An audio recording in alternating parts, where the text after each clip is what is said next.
હે ભાઈ તમે બે મને લવ મેરેજ કર્યા, તારી લવ સ્ટોરી તો કે મને. હાલ કહી દઉં, અમે બે માણસ એકબીજાને લવ કરતા હતા અને આખી દુનિયા અમારા વિરોધમાં હતી. પછી મેં મારી ઘરવાળીને કીધું તું મારી હારે લગ્ન કરી લે, આપણે આખી દુનિયા હારે બાજી લેવું. પછી અમે બે માણસ લગ્ન કરી લીધા અને હવે અમે બે બાજી હી, આખી દુનિયા જોવે હે.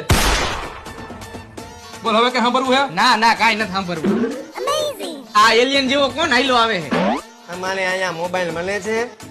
હા, અમારે અહીંયા મોબાઈલ મળે છે. એલા તું ક્યાં એના જેવો થાય? બતાવો તો બતાવોને. જો આ ફોન 10,000 રૂપિયાનો છે. એલા તું હરખું બોલ ને. 10,000 રૂપિયાનો છે. ઓહો, બીજો બતાવોને. આ ફોન 20,000 રૂપિયા વાળો છે. લે આ ફોન 20,000 રૂપિયા વાળો છે. ઓહો ઓહો, બીજો બતાવોને. તો તમારે કેવો ફોન જોઈ તે? એલા તું અરે કેવો ફોન જોઈ એમ? ઓલો ફોન કેટલા રૂપિયા વાળો છે? ઈ ફોન લેવા માટે તમારે 5 વાર ઓહો ઓહો કરવું પડશે. ઓહો ઓહો, કેટલાક છે આવા ને આવા. એલા લે